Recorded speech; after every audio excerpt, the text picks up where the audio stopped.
All right, the Business Economic Sciences faculty has just adopted a new strategic direction for the faculty, and the business school, being part of that faculty, has started a series of sessions of strategic planning to align its operations with the strategic vision for the faculty, which of course is very, very noble vision for economic and business sciences in the university. Of course, there's already been done some very, very good work at the business school, so my next goal would obviously be to consolidate that work and strengthen it so that its delivery points in business and in public sector is continuously serviced by that work. Of course, there are new opportunities to explore, and I'm very, very excited to look at things such as the so-called township economy, the blue economy, and also green energy as opportunities for the business school to exploit, and also lend the sort of the people involved in those fields some sort of research expertise that we could possibly make things easier and more beneficial. Of course, more importantly for me is that the business school should become a leading player in the economic development of our province, and of course more broadly in the country, but specifically the Eastern Cape. It has many, many deficits in that regard, and the expertise that the business school generates through its affiliation and partnership with the broader university, which is a comprehensive university, means that there's a lot of intellectual capital that can be used to benefit the province as such.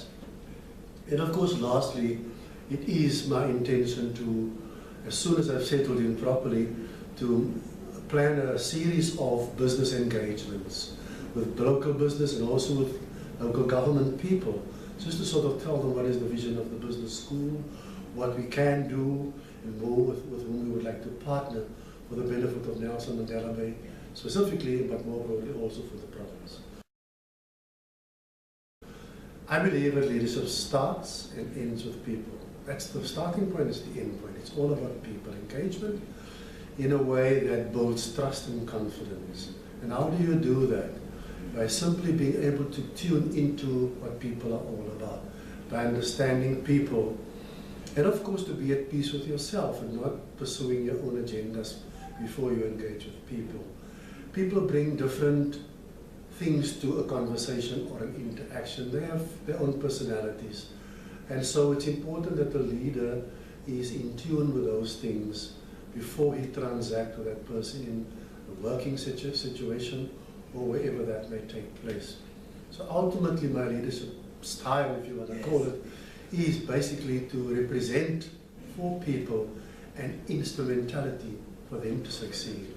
As the leader of the business school or as the leader of an organization, I believe that that is critical for organizational excellence.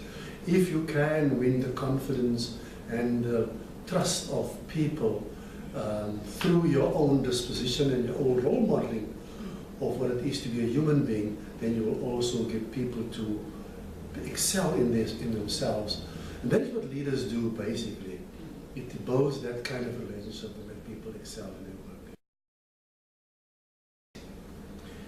Yes, look, the primary role is educating and advocating.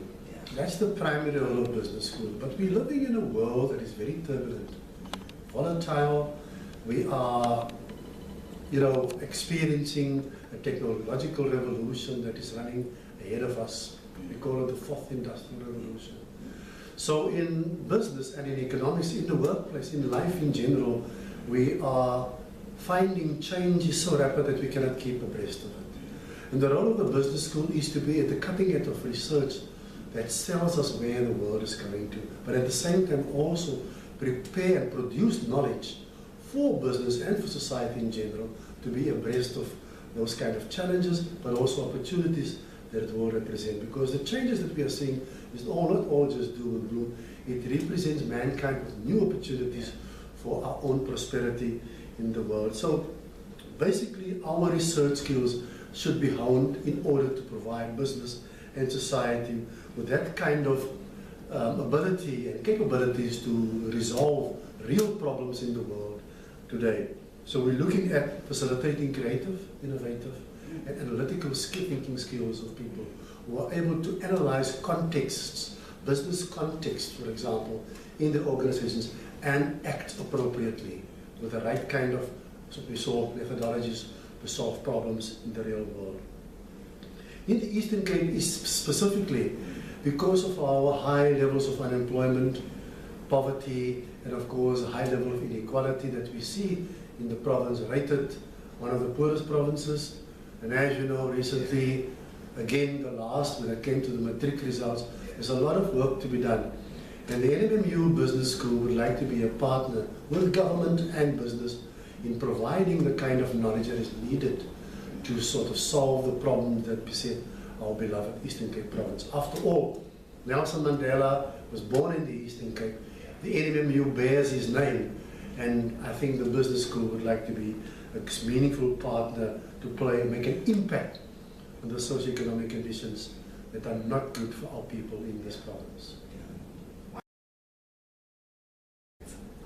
Look, there's a tacit acknowledgement all round that business schools, business in general, but business schools particularly, took a huge knock in terms of its reputation, its relevance, the value that it adds, but more importantly, its legitimacy as a result of what happened in 2000 and now. But traditionally and continuously, I believe, even into the future, business education and business itself remains strongly grounded in ethics and morality. The NMMU Business School, at least, remains committed to that. And of course, over the years, in its short history, we have remained committed to ethics as a crucial component, in fact, as the cornerstone of our leadership development. Our MBA, where leadership development is, in fact, the cornerstone, is grounded in ethics and morality in itself. So we pride ourselves that being mindful of these things, that we would like to make sure that our leaders are effective leaders in as far as those things are concerned. So when they lead organizations, they do so in a socially responsible manner, never forgetting the moral base that they've received in their education when they were students at this business school. We've also been accredited, or we are part of the IDAMBA, and in that particular forum, we have various discussions on business ethics and the responsible business as such. So whilst we are educating future leaders in business to run organizations, to be effective and so on, we never forget that we need to make them responsible business leaders, ethical leadership as it were. Wonderful. I'd like to think that the NMMU Business School is now in the company of the elite of business schools throughout the world. There are about 16,000 business schools worldwide. And us now being part of this makes us number 264. Not in a ranking, but we are now part of 264 who are accredited nationally, internationally. So the accreditation also means that we are now comparable with international standards, as it were. And that in itself means the quality of our programs are recognized internationally. And that is a really a very, very good thing that has happened for the NMMU Business School. And I must pay tribute to my predecessors and of course the staff that are here today, who have made it possible for us to achieve that milestone. The MBA remains the mainstay of business education, although there's been a lot of it said about it, but it still is the mainstay. And leadership development, as it were, like I said, for us, is the cornerstone of that. Okay, let me start with what I think. I'm not an expert on the Eastern Cape economy. I am an avid follower of what's happening economically here and globally. But I think in the Eastern Cape, we have become too dependent on the automotive sector as the main employer, providing economic growth and so on. And we've seen in the last number of years that there's been a reasonable and a significant rather decline in the performance of the automotive sector, specifically the car manufacturers and others as well. So that it led to a drop in employment rates that are significant, and this sort of plunged us into high unemployment rates, poverty, and of course inequality, as opposed to other provinces that does not depend so much on the automotive sector. Another reason why it has become so is because of the competitive nature of the automotive manufacturing industry.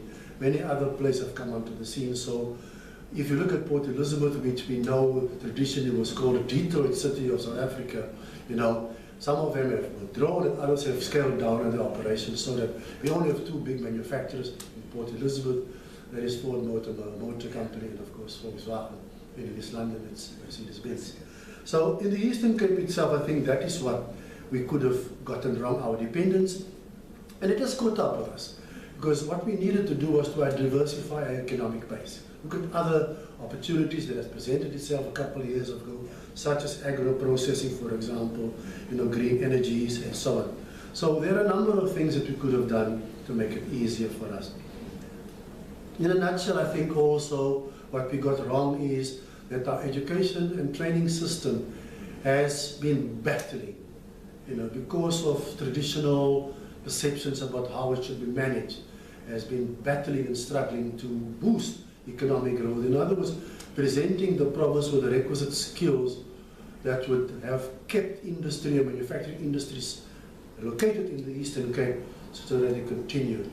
And with that, I think, you know, it is clear that we've lost, or I call it, we've exported unintentionally a lot of talent to other provinces who are excelling with our own talent. And that is one of the things we got wrong. What we've got right in the Eastern Cape, of course, is there is a lot of goodwill. I've seen in the last number of years, government willing to talk to business asking government to talk, and of course the community, rallying together and say, the Eastern Cape will not lag behind anymore.